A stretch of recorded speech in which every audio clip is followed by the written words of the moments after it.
Perjalanan dimulai dari sini. Sebelum memulai pendakian yang nanjak-nanjak dan manjat-manjat itu, untuk ke awal pendakian kita itu bisa milih mau jalan kaki atau naik ojek. Kalau jalan kaki, jarak tempuh ke awal pendakian itu sekitar 1,5 sampai 2 jam. Kalau naik ojek hanya 20 menit, tapi naik ojeknya juga penuh perjuangan ya, karena lewatin kebun kopi, ditampar ranting-ranting, nyebrang sungai, jalanan licin, wah seru. Kemudian sampailah di tempat yang namanya pondok terakhir. Setelah bersiap, kami memulai perjalanan menuju pintu rimba.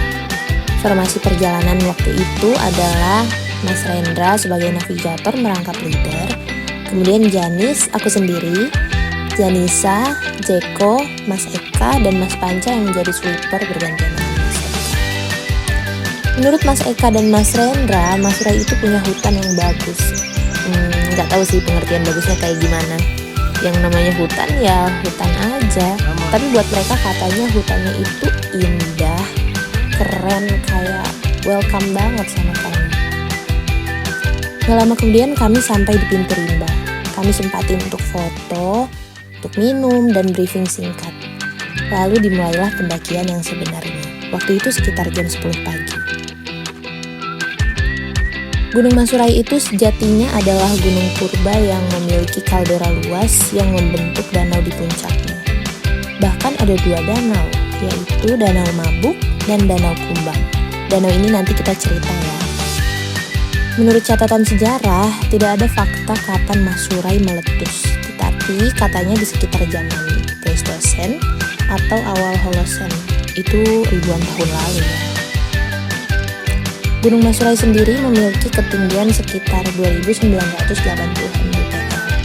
Tapi kami nggak punya alat untuk mengukur ketinggian, jadi ya percaya aja lah ya. Ekosistemnya unik dan kaya, tempat tinggal juga bagi harimau Sumatera, siamang, dan beberapa burung langka. Gunung Masurai sendiri sebenarnya masih masuk ke dalam Taman Nasional Kerinci Sebelah. Wow, luas banget ya Taman Nasional ini. Dan konon, Gunung Masurai ini dijaga oleh makhluk mistis berupa naga yang tinggal di Danau Kumbang dan Danau Mabuk. Masurai sendiri konon katanya berasal dari kata mas urai. Jadi banyak emas yang terurai di sana. Konon begitu ya. Kemudian perjalanan berlanjut. Kami harus menghadapi trek terjal, licin, dan akar-akar yang memaksa kami memanjat trek ini. Ini sih namanya bukan naik gunung ya, tapi manjat gunung. Dan tanjakan-tanjakan ini nggak hanya sekali 2 kali. Seingatku tanjakannya itu selalu ada di depan. Semakin dekat puncak, tanjakannya juga semakin menyiksa. Kemudian Jeko juga sempat menangis karena mungkin bosan dengan panjatan terus dan lama nggak sampai puncak. Janisa juga mulai bad mood, mungkin lelah juga. Perjalanan menuju puncak Masurai itu membutuhkan waktu sekitar 7-8 jam. Dan selama itu manjat terus, terutama dari shelter 2 ke atas. Kemudian menjelang puncak banyak banget PHP.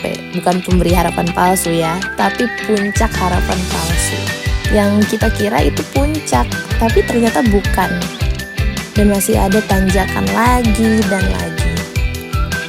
Dan sekitar jam 5 sore, kita sampai di puncak. Dan itu bukan puncak utama loh ya. Kami memilih langsung ke Danau Kumbang karena sudah sore. Ya kami sempat istirahat sebentar sih, foto-foto, dan langsung bergerak menuju Danau Kumbang. Dan teman-teman tahu nggak, ke Danau Kumbang itu kami harus melalui tanjakan atau turunan yang fenomenal. Apalagi kalau bukan tanjakan Syaiton. Wah setan bener emang tanjakan itu. Itu kemiringannya sekitar hampir 90 derajat kayaknya deh. Dibantu tali, batu, dan akar-akar, kami sampailah akhirnya di tepi Danau Kumbang. Dan seperti yang kalian tahu, pagi hari berikutnya kami benar-benar terkesima dengan keindahan danau ini. Wah, luar biasa. Tuhan sungguh luar biasa menciptakan alam seindah ini.